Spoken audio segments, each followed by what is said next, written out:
We all remember the shocking confession Emilia Clarke made about brain surgery she had to undergo while filming HBO's hit series, The Game of Thrones.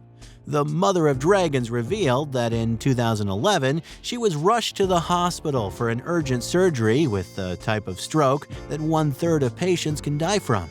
It gives us the shivers even to think about the what-if developments of this very personal drama. It is impossible to imagine the greatest show of all times without Emilia Clarke as Daenerys.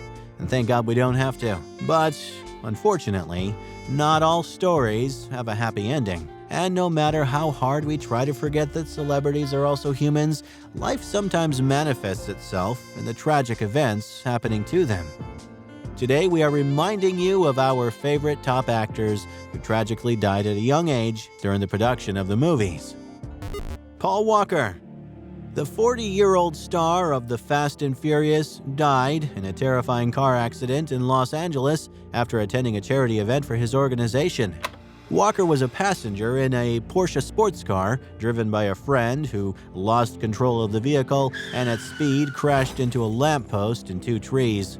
Walker was working on Furious 7 at that time, with several of his key scenes not filmed yet. In spite of experiencing unbearable emotional pain over the loss of their loved one, at some point, Paul's brothers Caleb and Cody volunteered to participate in the movie shoot in memory of Paul. Heath Ledger. The Australia-born actor was found lying breathless and naked on the floor in his Manhattan apartment. The 28-year-old died from what would later be called the accidental overdose on prescription drugs. Terry Gilliam, the director of the yet unfinished The Imaginarium of Dr. Parnassus, starring Heath Ledger as a lead, learned the horrifying news from the BBC report. He said, "We all just collapsed and lay on the floor all day long, not knowing what to do. It was like a member of the family had died."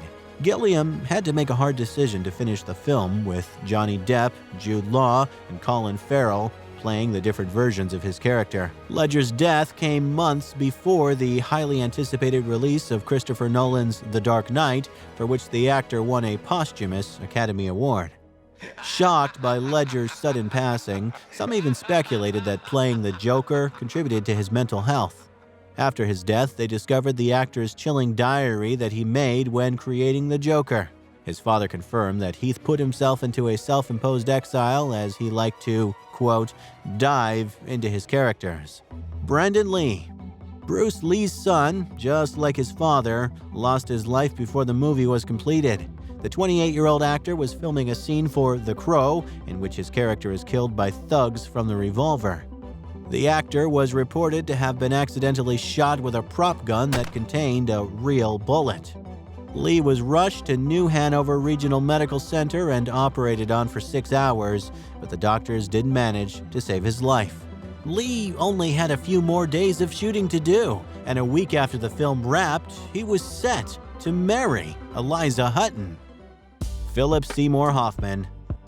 The 46-year-old Oscar-winning actor passed away in 2014 after an acute mixed drug intoxication, or how the media called it, heroin and a cocktail of other drugs overdose. His longtime partner disclosed in a sincere interview some years later that Hoffman kept checking himself in and out of rehab repeatedly. It was clearly a tough struggle for one of the most admired actors in the world, the struggle which he lost. Hoffman was yet to film several major scenes in The Hunger Games: Mockingjay. Director Francis Lawrence decided to rewrite the scenes and to finish the movie without any digital manipulations whatsoever. River Phoenix. River, the youngest on our list, yet phenomenally talented, was supposed to perform in the famous LA club Viper Room. October 31 will make history as the day when the 23-year-old Academy Award-nominated actor died of a massive drug overdose. Paramedics arrived after a disturbing 911 call from River's younger brother, Joaquin. Unfortunately, by that time, River had already flatlined and was pronounced dead at the hospital. The young star didn't manage to finish the movie called Dark Blood, the production of which was halted because of Phoenix's death. However, in almost 20 years, the thriller was released. The late actor's family was said to have refused to see the finished film, which only proves how badly old wounds can hurt. This is all for today. If you liked this video, subscribe.